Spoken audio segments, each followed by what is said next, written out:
Okie dokie. Good to see you all. I'll start now.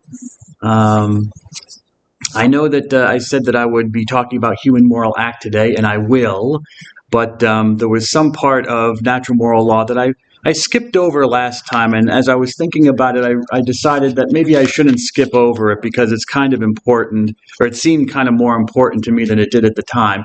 So I'll just briefly cover it for you, and it might be helpful in a future assignment like paper number 3.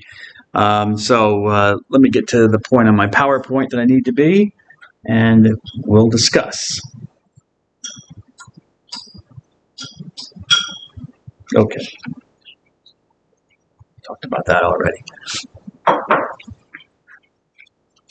The question this is addressing is, what is to be done in the natural moral law? What do you do? How do you recognize goods that are to be preserved and goods that might be damaged by certain actions? This knowledge is not innate to us. I mean, the natural law is part of our human nature. That's why it's natural.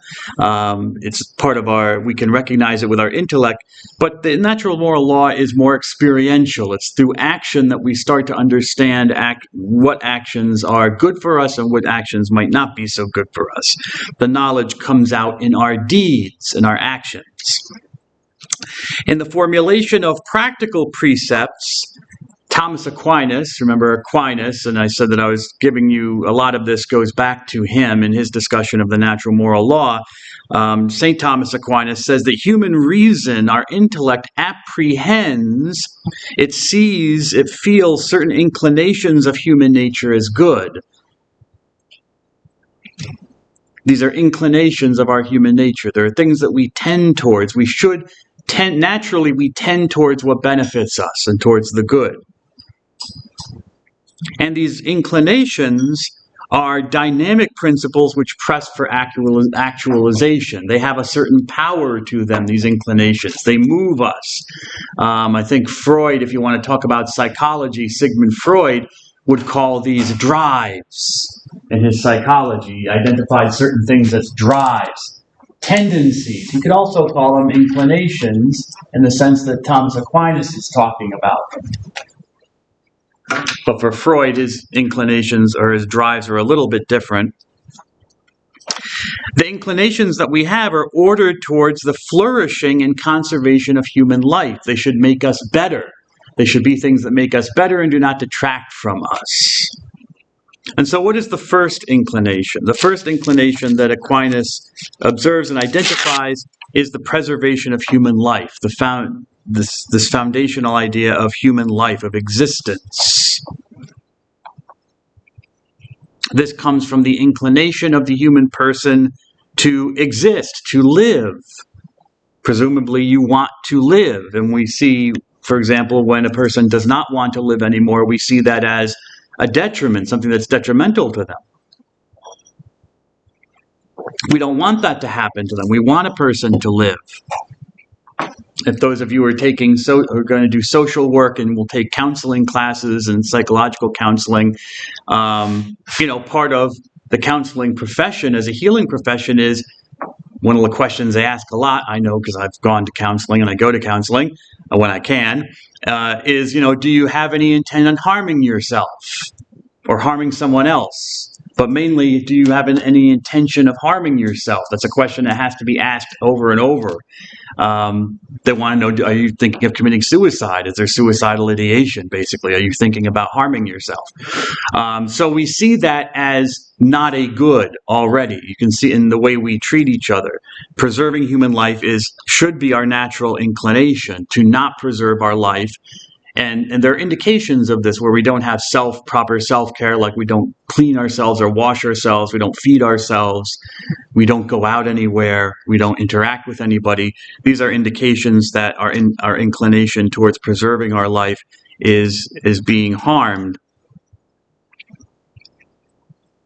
So our practical reason, what we do, what we think we should do,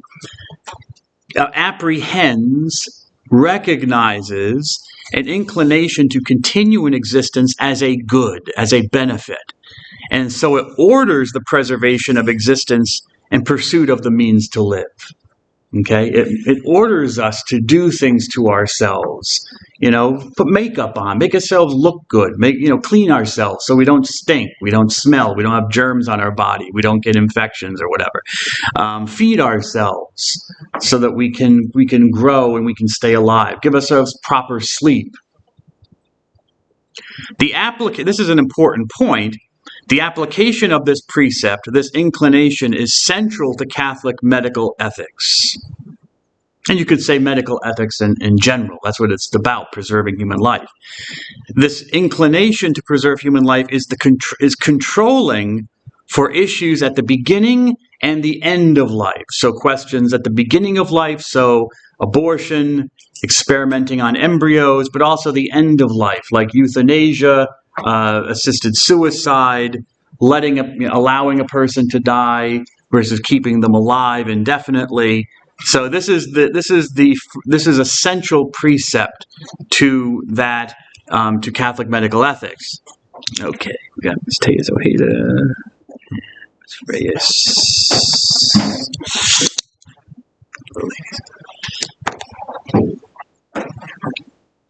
The second inclination, well, there are two of them that he identifies, is sexual activity, sex, and the nurturing of offspring. So procreation, and then the care for those things that you bring into existence. Again, it's kind of like the same idea, bringing into existence. Sex is the mechanism for bringing other life into existence. But it's not human existence itself, so it's a second inclination and not the first. So sexual activity, procreation, and then the nurturing of offspring, the taking care of those beings that you bring into existence.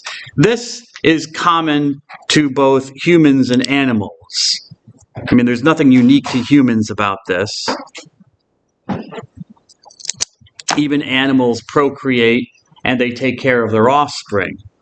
Usually, there are always exceptions in the animal kingdom that there are some animals that kick their offspring out as soon as possible. But in general, this is a general idea that holds. Again, our human reason grasps that these inclinations for not just preserving our own life, but for propagating life, for creating more life, that's what sex is doing, that this is also a good. It's not just our own existence, it's not a selfish inclination. We want to make more of us, and that's also a good thing. That's also a benefit. As long as the command of natural reason is that this be fulfilled under the rule of reason. So indiscriminately having sex according to the natural law does not seem to be in accordance with the natural law. Why? Because, well, just for the simple thing that you can expose, if you have sex with multiple partners, you can expose yourself to various diseases. You also can create more children than an offspring that you can take care of, than you can reasonably take care of. So it should be according to the rule of reason, as all these things should be.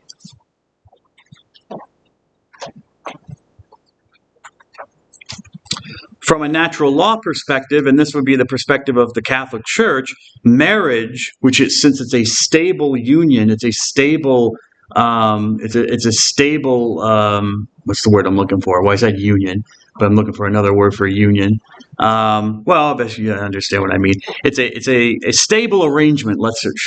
I should say, marriage is a stable arrangement between two people. Is seen as the institution in which it's reasonable to actualize these inclinations. So that's why marriage is so important and you find it in just about every human culture. They may not call it marriage, but you have some sort of stable relationship between a man and a woman who create children. Creating children is usually part of the bargain, what's going on in their relationship, and that connects them. The fact that they've created children, even if there might be a broader understanding where the community raises the children. It's not just the parents, because cultures are different.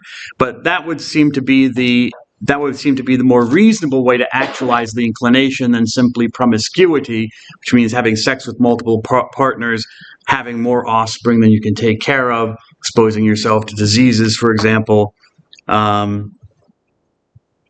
This is also controlling in Catholic medical ethics, this idea, this second inclination of sex and the nurturing of offspring. This is also controlling in Catholic medical ethics for questions about the governance of reproductive finality. Finality is just a fancy word for the goal or the purpose for which something is directed. It's finality. Finis in Latin means end, final. Finality, the end. So you could also say the purpose or the goal. What is the purpose or the goal of reproduction? It's to produce more life. Does it also give pleasure? Yes, it does give pleasure. There's the agitation of the nerve endings in the glands of the penis, nerve endings in the woman's vagina, which cause pleasure. I don't know if they cause pleasure in animals because I haven't been able to ask them. And you can't really interview a deer and say, hey, when you copulate with, but with human beings you can, and we know that this gives pleasure to human beings. So presuming it's the same thing for other animals as well. But what is the purpose of that pleasure? What is the purpose of, what is the finality of the pleasure that's going on? I mean, I'll talk about this, I think, more with maybe abortion and contraception. But nevertheless, there is a purpose to the pleasure. It's not purposeless or goalless. The third inclination, or inclinations, I should say, identified by Aquinas are proper to humans alone. And these would be, for example, the pursuit of truth, of knowing the world as it really is, of community, of being together with other humans, and ultimately of the knowledge of God, knowing God, communion with the source of existence, the source of the universe. Ultimately, out of all these inclinations, only God completely fulfills or fills up this inclination. It brings this inclination to its proper goal. Not that these other inclinations are not good. These are, and they're good for themselves. Even an atheist can be someone who values his or her existence, life, values sexual activity and its purpose, can be in pursuit of truth and want community with other human beings, even without looking for the knowledge of God. They're still inclined to these things, but the complete fulfillment of these things finds itself ultimately in the source, going back to the first inclination, the source of existence ultimately, which is what God is. That's what God means. Okay. Cruz, let me just scan the room to make sure I didn't miss anybody in attendance. I think I have everybody who's here. Okay.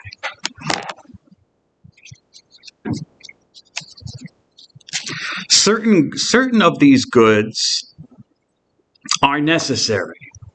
There are certain things that benefit us necessarily. Food for life. We need rest. We need to sleep. Otherwise, we'll die. Okay, and we will die because they've done studies of this, of people who were denied. Did studies of people who were in sleep deprivation, and then they took pictures of the brain and looked at the brain, and the body needs rest. Otherwise, it starts falling apart. For some reason, if I remember correctly, it starts creating certain organisms in the intestines and in our gut, which harm us. But anyways, I'd have to go back. I think I have an article on my computer about it. And there are goods that are necessary for us. You need to drink fluids and have food. You need rest. But there are goods that can be done for their own sake, such as gaining knowledge. Okay, we gain knowledge naturally. We soak up knowledge like sponges, okay, from the time that we're little children. But we can always gain more knowledge. And that's university. Well, why do we have universities? It's for the gaining of knowledge. Sometimes you don't want to know the knowledge. Sometimes you have to take the knowledge. Wink, wink. But it's still hopefully for the gaining of knowledge. And that's something that's done for its own sake. It's not necessary for you to be here. You're choosing to be here. And hopefully to gain knowledge and not watch videos on your computer, although I know that's what's going on with some people. Dr. Dunn knows, but you're adults and it's your money. So I'll treat you like adults and you can do what you want with your time and money. I got a job to do. The highest good, as I already mentioned, is God, because he is both necessary in and of himself as the source of all existence. He's the thing that exists in and of itself with nothing before it. He is both necessary in and of himself and to be loved and sought after for his own sake, not for anything that God can do for me, but for his own sake, as simply being the source of my existence, and to bless him for that and give him credit for that. At least in justice, give God what is due him for being the source of my existence. It's an act of justice. And religion falls under the virtue of justice. That's what the practice of religion falls under. When philosophers categorize different human actions, religious action is categorized under the act of justice, because you're giving the gods what is due them for what they are. Okay.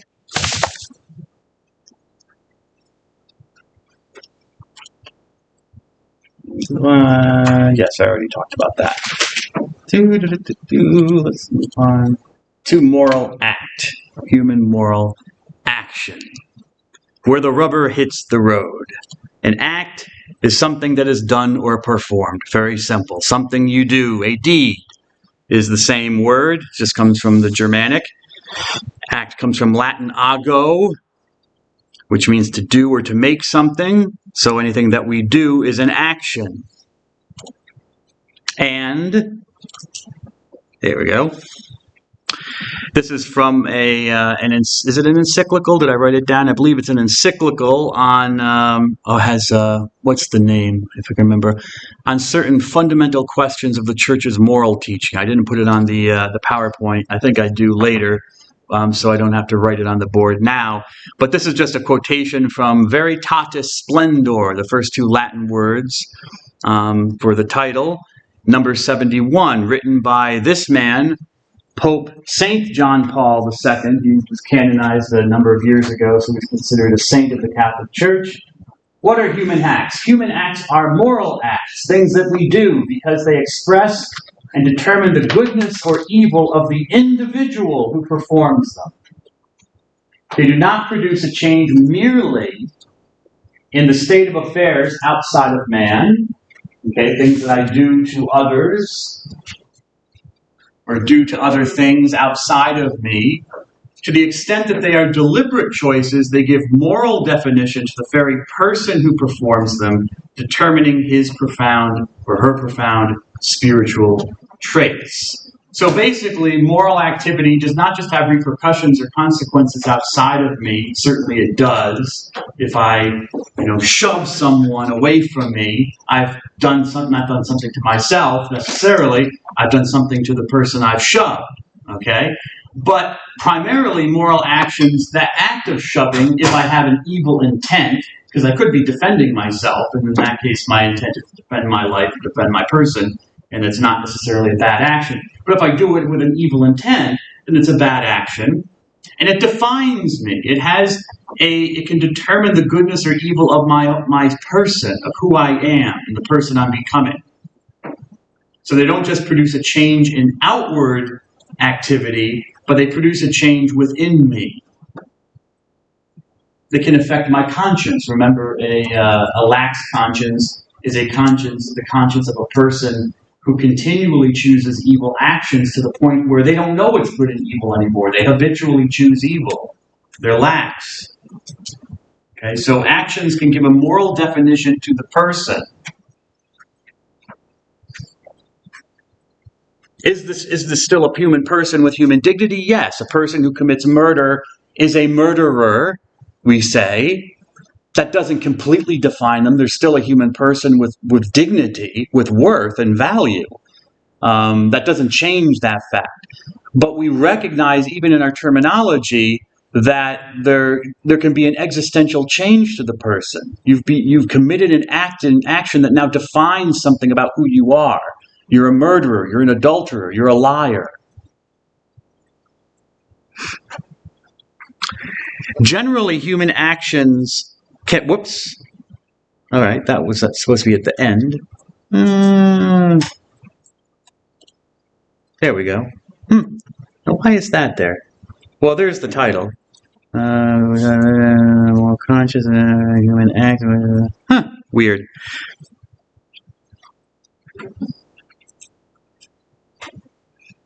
Here's the title. I know I put it down here somewhere.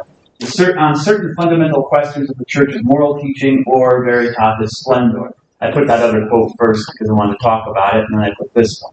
The relationship between a human being's freedom and God's law, which has its intimate and living center in the moral conscience. This is where the law of God, the eternal law, the natural law as we know it through our intellect, comes together with our conscience, our own intellect, where we have to understand and decide what to do.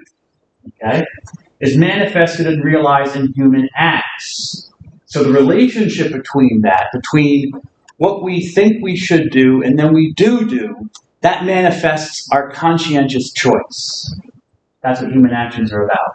It's precisely through his acts that man attains perfection as man. Our actions are ultimately meant to perfect us. And our actions as medical professionals as well. They're ultimately meant to make us better, to benefit us, to lead us to the good. The human person as one who is called to seek his Creator of his own accord, to seek God, and freely, again this idea of freedom, to arrive at full and blessed perfection by cleaving to Him, which is kind of a fancy way of saying getting to heaven, getting to union with God for eternity, which we call heaven in theological or religious language. There are two types of action for human beings. I probably should have put this on the PowerPoint, but I'll write it on the board. I mean, I did put it on the PowerPoint, but I should have put it down 1 and 2 on the PowerPoint, but I did not, so I'll do it here. One is called the actus hominus, or hominis, excuse me. Actus hominus, and number 2 is the actus humanum.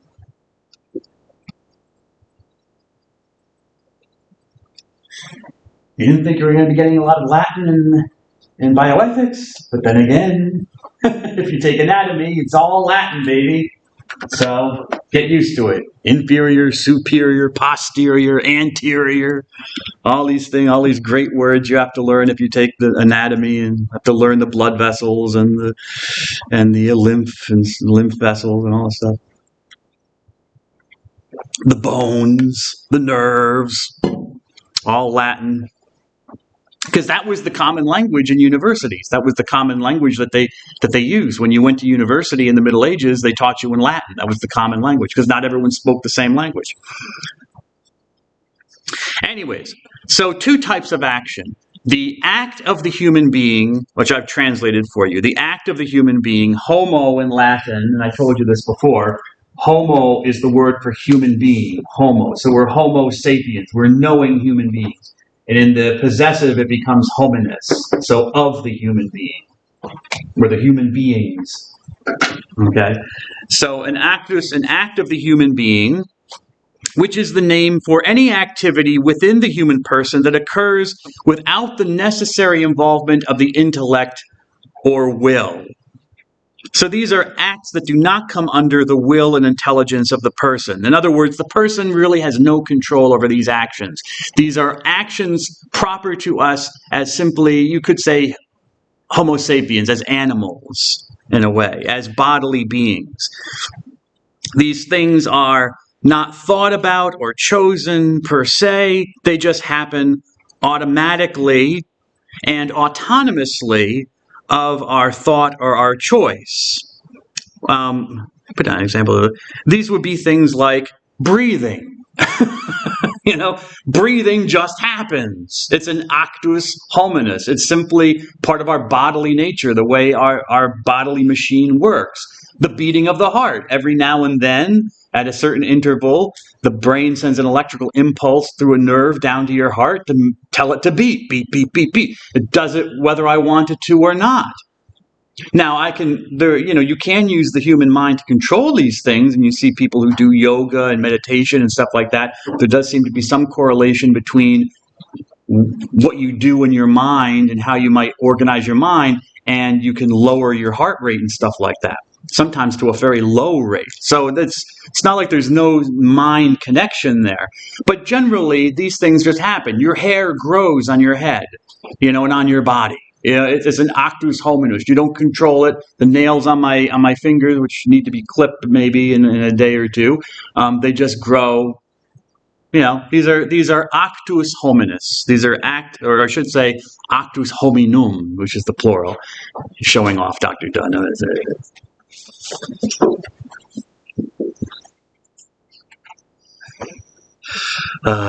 Anyways, I got to make my own fun. Anyways, they are acts of the human person. An actus humanum is different. That's something we choose. It's an action that is freely chosen as the consequence of the judgment of a human person's conscience.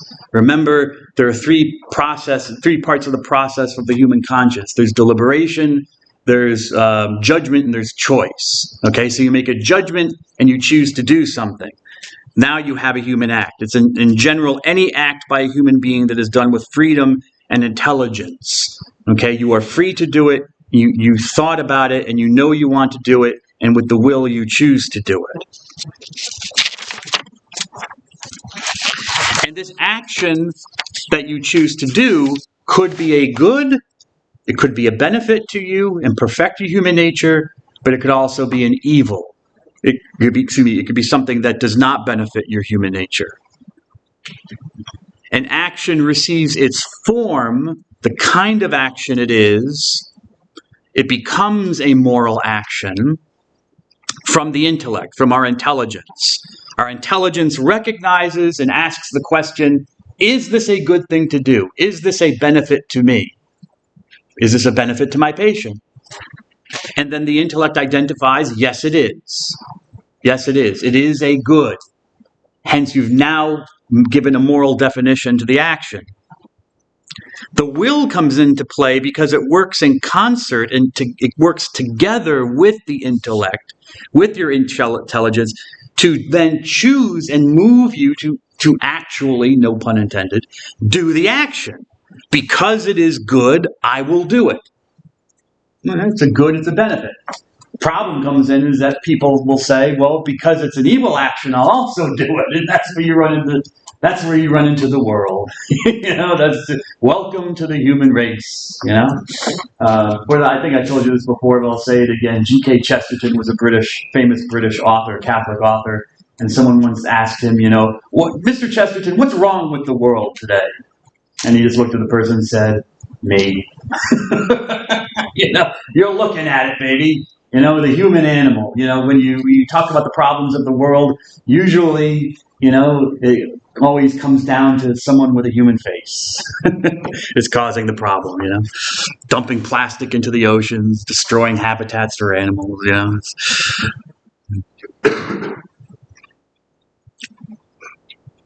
So one thinks of doing something, just to summarize, one thinks of doing something and then one chooses to do it. That's basically the point of what I'm saying. Okay, I'm going to have a quotation here from, I'm going to skip over this quotation from George Lobo because I don't need it. I want to go to this quotation from William May in his book Catholic Bioethics and the Gift of Human Life. He's an ethicist and he writes on bioethical ideas as well. Obviously, he's written a whole book on it. I could have made the textbook for the course, but it's kind of long, and I don't want to read it, Mr. Thatch.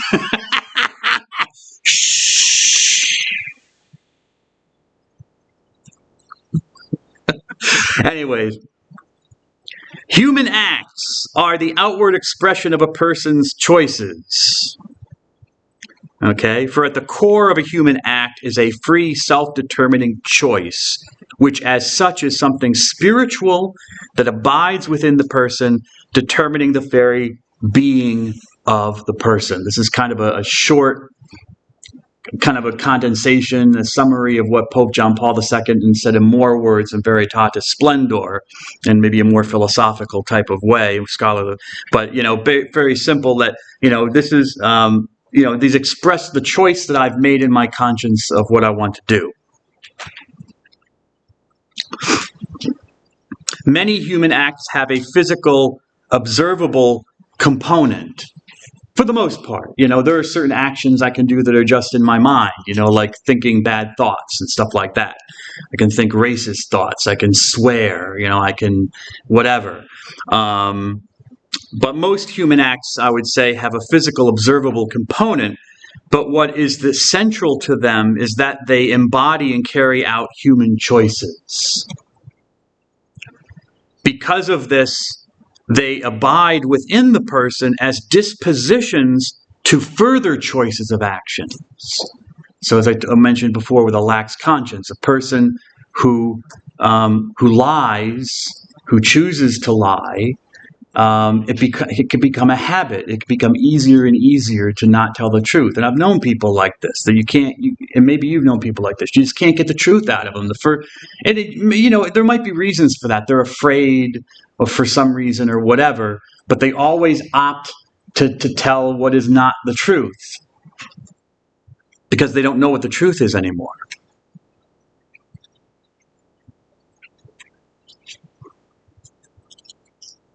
Okay, what are the sources for human moral action? There are three of them. You can divide it into three things. First, we have what's called the object, which can also be called the moral object. So I put that in parentheses in front of it. But the thing that is done, the object. In common parlance, in the way people usually speak, they call this also the means. When you say the ends just don't justify the means, you mean the intention does not justify what you do. So what you do, the means, is the object.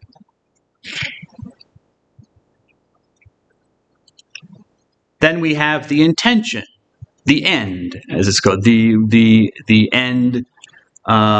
This can get a little bit confusing, because the word end can also be used in the sense of a goal or a purpose for something. So you have to kind of know by context. You have to kind of know by context what the person is talking about. But in this case, from this context, the intention is the end. The ends don't justify the means, meaning your intentions don't justify what you want to do.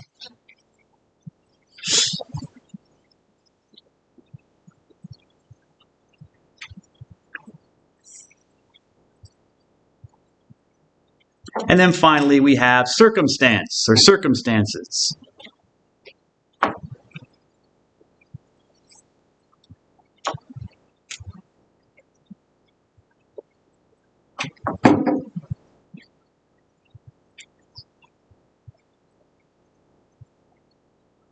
Okay. So let's take an example. Let's just give you one example. Let's say football. By that I mean American football, not football, soccer, okay? Say American football. What is the object of football? What do you think? What is the object, the moral object of playing football game? What are you doing? What are you trying to do? People. Oh, okay, all right. But what's more basic? What's more basic? Scoring or tackling people? Scoring points. You have touchdowns, you have field goals, you have safeties, and these all score points. Put points on the board. So that seems to be the moral object, yes? Yeah, what you're trying to do. Do you think so? Okay, it's the most basic thing. Why are you doing it? What's the intention of scoring? To win. To win! Okay, good. Let me put this on the board.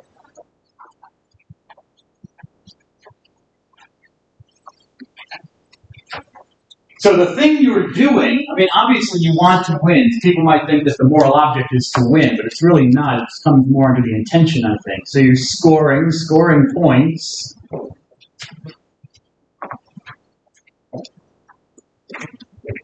The intention is to win. What are the circumstances of a football game? Any circumstances. What are the circumstances in which it's played?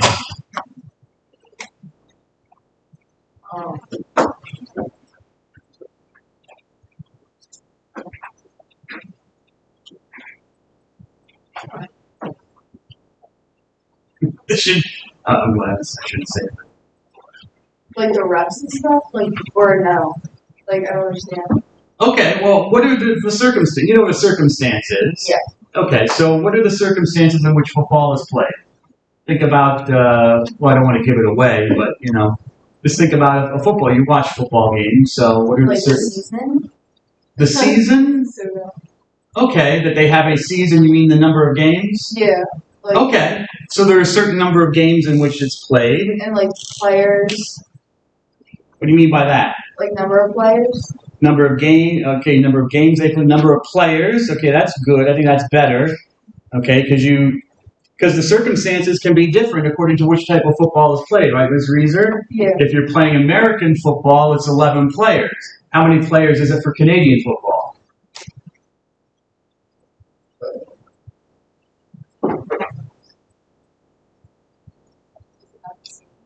It's not the same. Anyone know? Yes, no? 9? 9? Nope. Nope. It is 12. 12 players. How many players for rugby football? Ooh, there are different types of football, aren't there? American football comes from rugby. Rugby football, what are the circumstances for rugby football? Has the same object, scoring points. It has the same intention, which is to win. So does soccer football, which is football. Soccer is related as well. But and it actually is the same circumstance of players, 11 players on a soccer team. That's why there are 11 players on an American football team, because originally we were playing soccer. We were playing rugby. Canadians brought us rugby, and we liked it so much we changed to what we call American football nowadays. So 12 in Canadian football, 15 in rugby football, 13 if it's rugby league football. So the circumstances are different. What about weather? Could be a snowy day, could be a rainy day, could be a sunny day. Circumstances, that affects the game, that affects your object and your intention. Your intention is still to win, but that affects your object, certainly, which is to score points. If the ball is slippery and you can't throw the ball, can't hand it off, without fumbling or something. So these are circumstances to a human action, which doesn't really have, I guess you can say it's a game, so it doesn't have that kind of moral quality, okay? It's not affecting the world in such a way that, it's a good to us, because to play games benefits our human nature, I would say. Sports benefit our human nature. They can make us better people. They can also make us worse people. But anyways, but here we have it applied to simply a sport.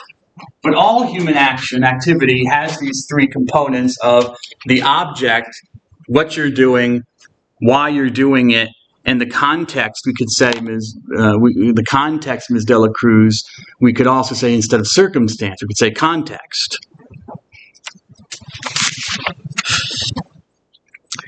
Moral object and intention, the first two, are always primary and natural to the moral act. That's an important point. The moral object and the intention are always primary to the moral act. Circumstances are always secondary and accidental. Okay? They're important, but the consequences of the action are always secondary to what the person does. So that's something to remember. What is the moral object? Well, the moral object is the name for the good or the benefit towards which the human person is directing himself or herself by acting.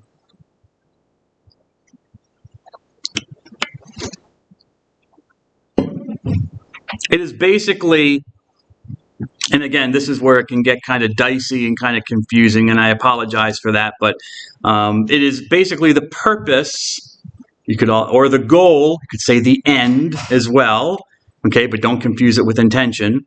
The purpose, that's why I won't say it, the purpose or the goal of the activity, the purpose pursued in acting. That's what the moral object is. It's the means. It's that towards which the human will is directed or guided or pointed in its action. The moral object aims at attaining the good that is anticipated by performing the action, the end or the goal in view. I want to sustain my physical and psychological health, so I eat. I sleep. I exercise. And believe me, with this body, I do exercise. I went last night, man, this lady, movement experience at the local library. Oh, what a killer. I mean, this lady's trying to do things to my body that just are not going to happen. You know what I'm saying? I'm trying to make them happen. I see what she's doing. She's got the legs going like this and crunching up like this. Like, ain't happening, lady, but I'll try. I'll try. Why do I do it? Because it's good for me. It's not good for me to be fat and be overweight. I'm aiming at a good, and so I'm performing an action towards that good. Does it cause pain to my body? Yes, actually. You lift weights, you tear muscle. You're tearing muscle. That's how you build more muscle. But to do that, you have to tear muscle, which causes pain. It causes actual damage to your body, but you do it for a purpose. It's not your direct intention, but you do it. This is a long one. This is also from Veritatis Splendor, number 72. And I like it because it also ties into the natural law and divine law and stuff we've been talking about already. So I will read it for you unless someone volunteers to read it for me. But I guess I got to earn my bones. The morality of acts is defined by the relationship of man's freedom with the authentic good.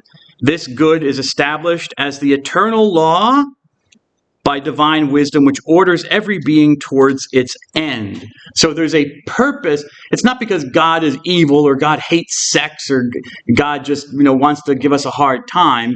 The reason is, at least the reason that we understand, is that there is a purpose to these actions, but the purpose is always to lead us to a benefit, not towards an evil, to a disbenefit or a disvalue. That's it should be the proper end. This eternal law is known both by man's natural reason. Here's where natural law comes in. It's the knowledge of the eternal law. And in an integral and perfect way, meaning kind of coming together and being perfected. And perfect doesn't mean it tells you everything. It just means that it's kind of like the fulfillment of our knowledge. So perfected or given to us in an integral and perfect way by God's supernatural revelation, hence divine law, where God reveals more than just, what we can know through our natural reason. Acting is morally good when the choices of freedom are in conformity with man's true good, and thus express the voluntary ordering of the person towards the ultimate end, the ultimate goal, which is union with God, the supreme good in whom human beings find full and perfect happiness. Happiness. Oh, I wasn't sure if, okay, intrinsic. Well, actually, good acts by their nature are always to be chosen. That's kind of like a tautology, and a tautology in philosophy means duh. It's a simple way. It's a fancy word for philosophers use for saying, well, duh, obviously. Something that's obvious, is a tautology.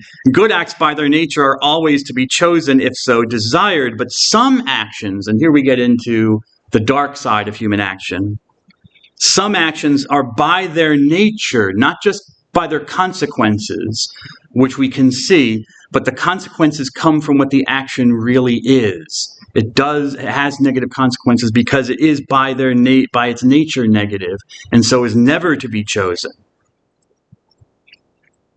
There are moral actions which by reason of their object, not the intention, what I want to do, not even the circumstances, what I'm, the context I'm living in, but by its very object, what action is performed, that there are some actions which are in and of themselves always seriously wrong to perform. And in moral theology, and here in bioethics as well, and in ethics, we call these actions intrinsically evil. That's why I have the definition intrinsic on the PowerPoint. It'll tell you what the word intrinsic means. It comes from the Latin word intrasecus, within itself.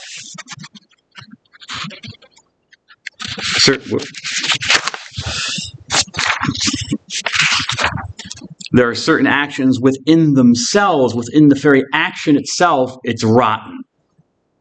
It's like, you look at a piece of fruit and on the outside it looks good, you cut it open and it's past its due date, it's rotten. And there are certain actions that we know from our experience, from our reason, that are just always impermissible. So murder is something, killing of the innocent. There's no excuse for that. Well, I shouldn't say that. There's an excuse for it, but the action should be impermissible. Stealing, taking something from someone else that's not yours to take without their permission. Lying, intentionally trying to tell someone an untruth in order to deceive them. These are things which are generally seen in most societies, most cultures. There are always exceptions. You'll always find some culture where, well, they really don't have a word for steal, They just kind of borrow with no intention to return. Don't worry, it'll come back to you, someday. I'm just using it for now. But there are certain actions that are always recognized as something that within themselves, there's something just intrinsically, inherently bad about the action. The consequences never lead to a benefit. They always lead to a disvalue, a disbenefit to the human person.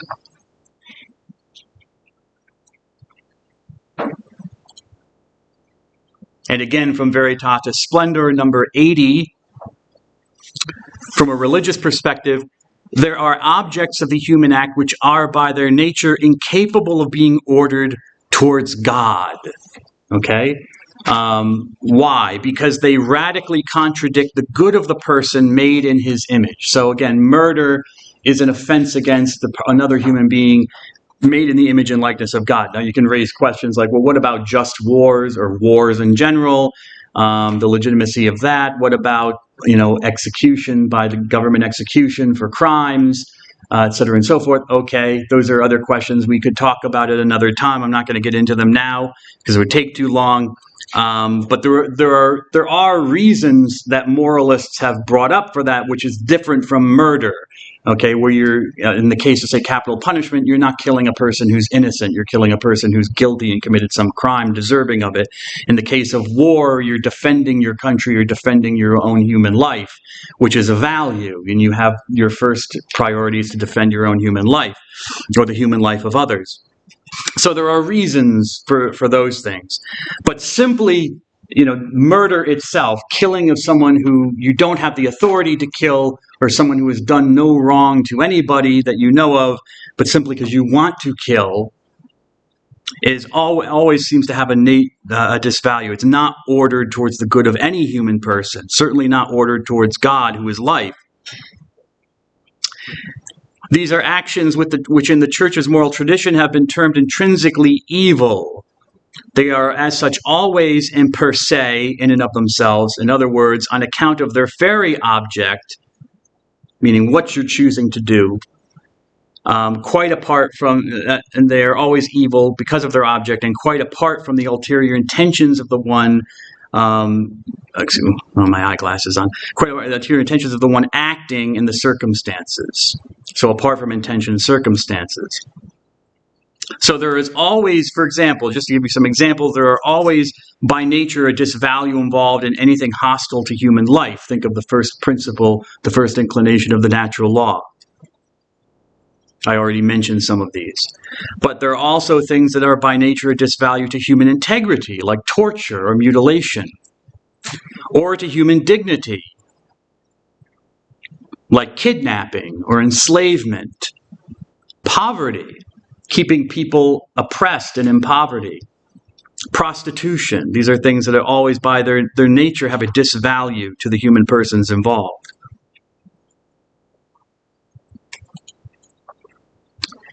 Intention is the name for the movement of the human will towards a particular goal. Where you want to get to. What you're going to do is the object. Okay, why you want to get there, that the object is what's going to get you there, or what you're going to get you there, but what you want to do is, or where you're going with it, is your intention, why you're doing it. This is the reason of why you're doing it. Your act is another way of saying that your act is purposeful. I know the goal and I want to reach it.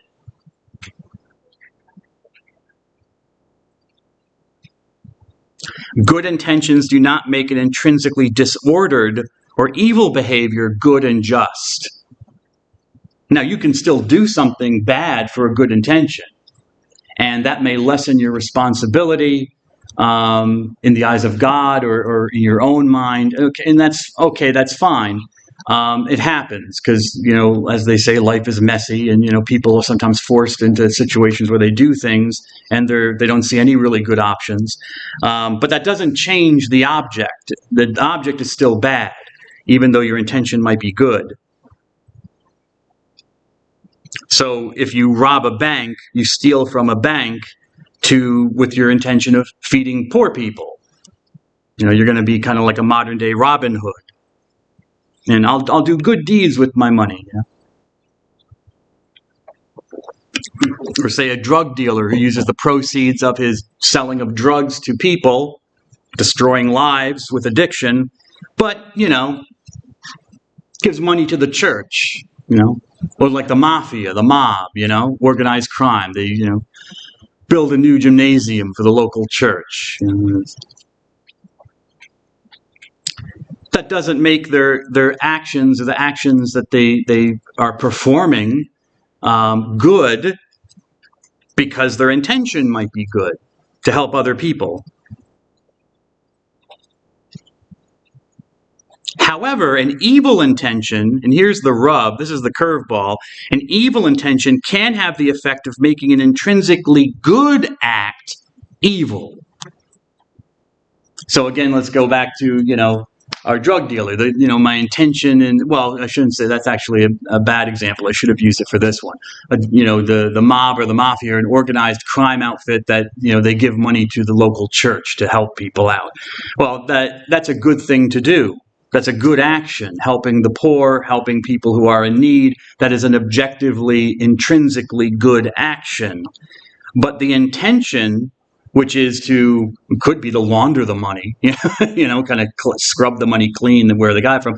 But where they got it from their criminal activities, prostitution, drug dealing, hitmen, stuff like that, what they're doing, shaking people down, local businesses down for money. These are not good actions. And so they can turn this good action, their intentions can turn this good action into a bad one. Because they're not doing it for an altruistic motive. They might be doing it to launder the money. They might be doing it to look good in the eyes of the community. It doesn't change the bad action. It doesn't change the source.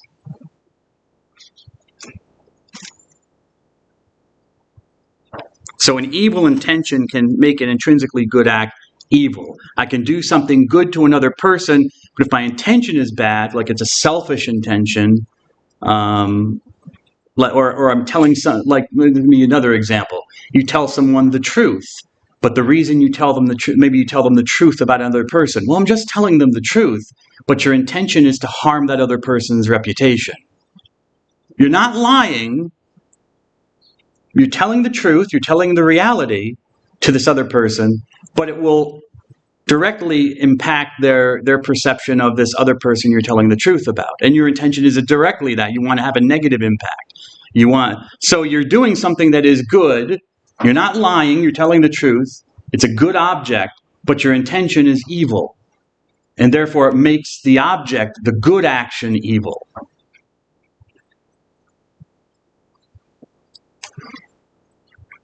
Ultimately, intention relies on the moral object. If the moral object is bad, and this ties into my previous point, then no intention, however pure, can make it good. My drug dealer example, where the person has gotten the money from causing people to have addictions, also breaking the law, breaking a human law, which is a just law, apparently. Unless they're selling weed, which apparently is not is is the drug of choice nowadays. We'll see how that goes. But you're selling cocaine or something, that's obviously, you shouldn't be doing that. So that's a bad moral object to begin with. So even your intention to give them proceeds of your drug money, of selling drugs to people and causing them to be addicts and to destroy lives, your intention is not going to make that a good action. Your drug dealing a good action. Circumstances.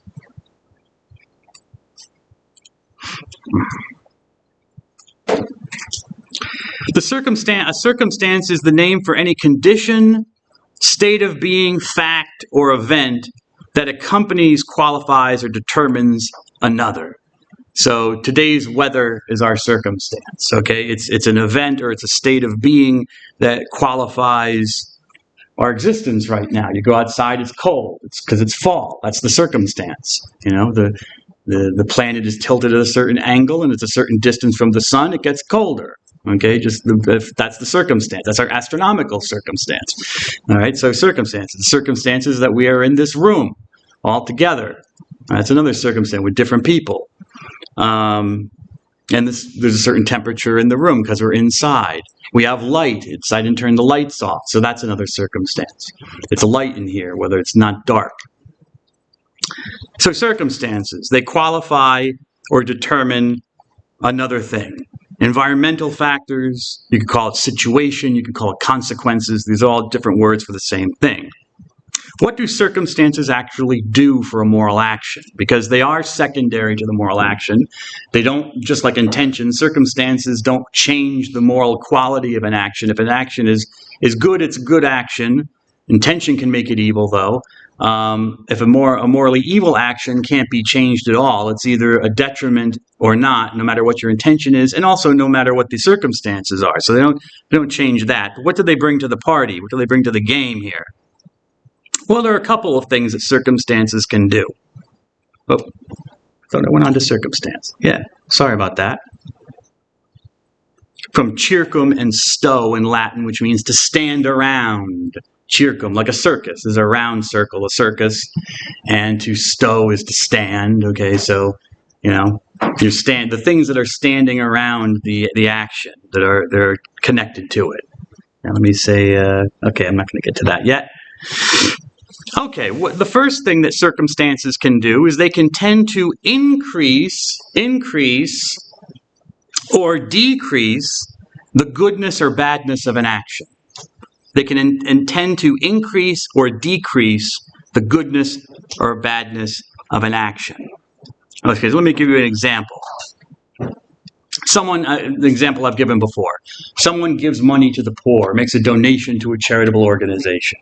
You want to help out the people that are suffering in Gaza, you donate to the Red Cross. That's a good action. You're helping people out who are suffering. You want to alleviate their suffering. All right? So you give them money. That's the object. That's the object. Why are you doing it? What's your intention? To alleviate suffering. All right? So that's your intention, and that's a good intention as well. So the object is good, the intention is good. What are the circumstances? Okay, these are where circumstances come into play. We've established that it's a good action. It's not a bad action. It's a benefit. You're benefiting yourself. It's because you're showing human compassion, but you're benefiting others as well. Let's say you're a poor person and you donate the money. There's your circumstance, Ms. Vokes. You're poor. So that's the circumstance. That's the qualifying state of being or whatever. That it qualifies who you are. You're a person without a lot of money, a lot of means. Nevertheless, you are making this good choice to donate money to alleviate suffering in Gaza. Okay? And you could also do it for Israel as well, because, you know, Israel was attacked as well. But I'm thinking here, you know, where there's a lot of people suffering in a war-torn area. I could use another example. I'm just using that one because it's ongoing. That increases the goodness of your action. It's a good action. Okay? Let's say you are a rich person and you give the same, you give money to the poor, you give the same amount of money, you donate it to the Red Cross to help people who are suffering in Gaza. Again, good object, good intention, it's a benefit, you're showing human compassion, but you're rich. Now, I'm not saying being rich is a bad thing or like it somehow lessens you. No. What I'm saying is that you have more resources than, say, a person whose circumstance is poverty. You're giving out of your largesse, as they say. Okay? Probably doesn't hurt you very much. You don't see it in your bottom line if you give a couple of bucks as a donation, unless you give something substantial. Then that would change the circumstance. That might increase the goodness. If you were a rich person, it would decrease the goodness in relation to the poor person, because it's still a good action. I'm not saying it's not a good action, but you're giving out of your bounty, out of your plenitude, the plenty that you have. But if let's say you gave more money than you needed to, such that you would notice it in your lifestyle. It would hurt you in a way. Not hurt you physically, but you would notice it, okay? You gave a substantial amount of your earnings. Then that would increase the goodness of what you're doing, because your circumstance is different. Your circumstance is different than, say, another rich person who just gave it, a minimum, something, okay, I have the money, I'll give you some money, and it's fine. It can also increase and decrease the badness of an action. So what would be an example of that? Well, a person who steals money, who takes something that is not his or hers to take. Stealing, we call it. Someone who steals a lot of money, that increases the badness of the theft. It's still a bad action if I steal money, but let's say I steal a lot of money. That increases it. Let's say I steal a little money, just a little bit, I skim a little bit. That decreases the badness. Still bad, but the circumstances are different. The circumstances are different. What's the second thing? So let me just write this on the board so it's clear. Number one, what can it do? Increase and decrease the badness or goodness of the action itself. And it can impact it by responsibility. Oops. Got a PhD and I can't spell. Well, there you go. Well, I went to a Caribbean school. No, I shouldn't say that. It's not a knock on the Caribbean. I shouldn't knock the Caribbean. I'm making a joke. Silly joke.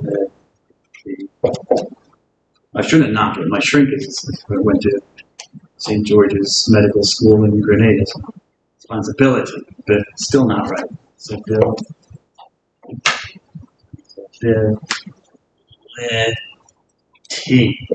we go. Okay.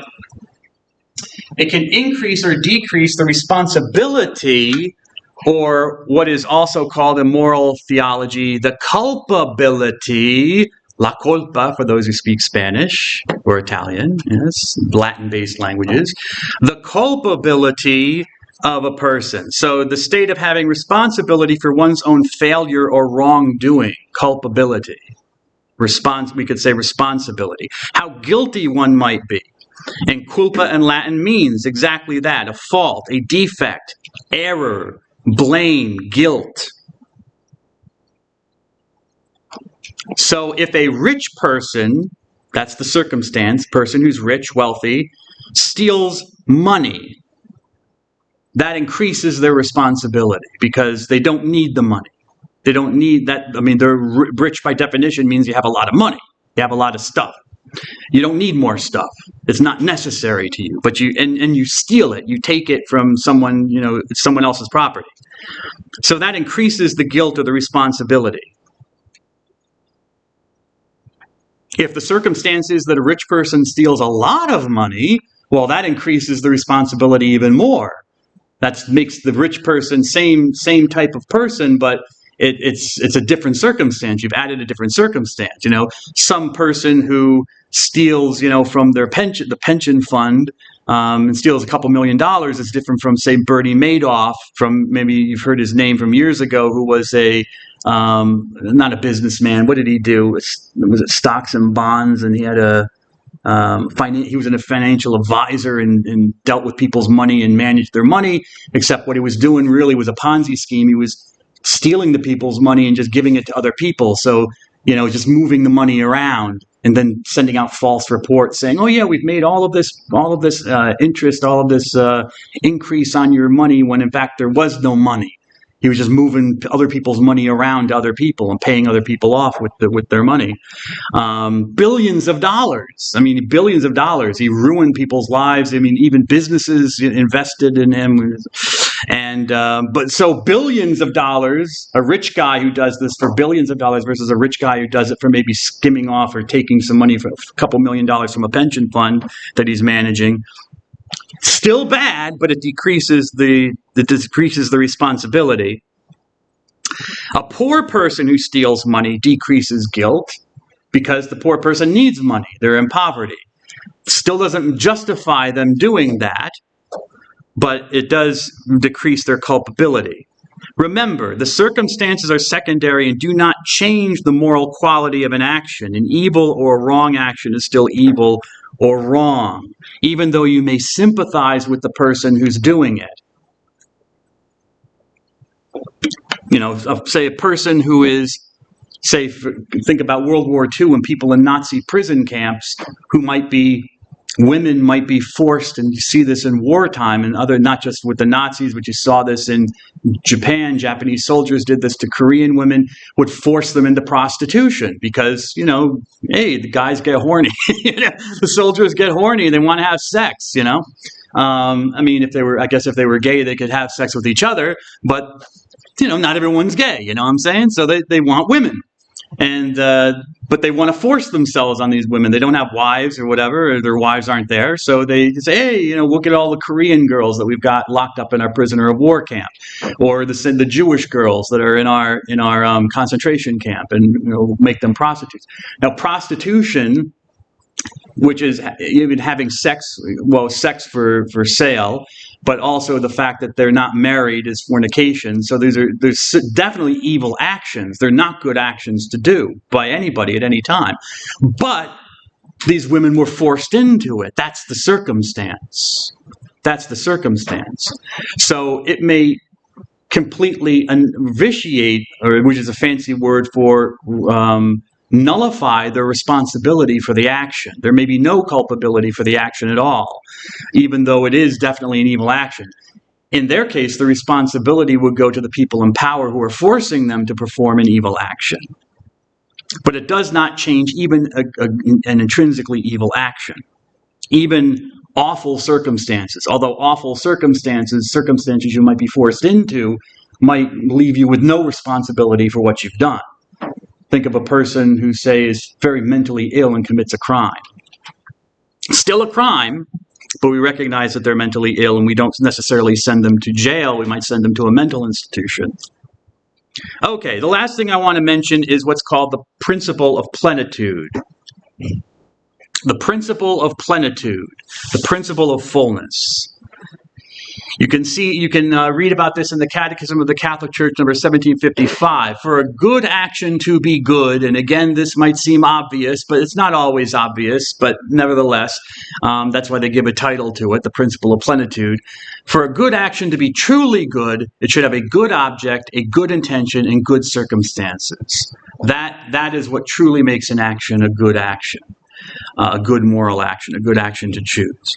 If any of these, obviously, if the moral object is evil, it's a disbenefit to the human person, it doesn't perfect the human person in some way, then all bets are off. It's obviously an evil action and should not be performed, or should be avoided at all costs. But, as I think I've shown you, good intention, a bad intention, and sometimes a bad intention can certainly make a good action evil if you do it, for example, out of selfishness or deceit or some evil reason. And good circumstances can affect the goodness or badness of an action, can affect your responsibility for it. The good, a good action can be less a good action. I wonder, and I kind of wonder myself, this might be a good question to ask, but can circumstances ever make a bad action or a good action a bad action like intention can? I think that they probably could, if the circumstances, certain circumstances. But I honestly, I thought about it and I couldn't come up with any good example, so I'm not going to give you an example. But nevertheless, the circumstances should be good as well. And this is the principle of plenitude or fullness. A fully good action should meet all of these requirements and then should be chosen. Okay. Oh, there we go. All right, right on time. So that's human moral action. God bless you all. Have a good weekend. I'll see you next week. And we'll start talking about, I think, the virtues. Yes, the virtues.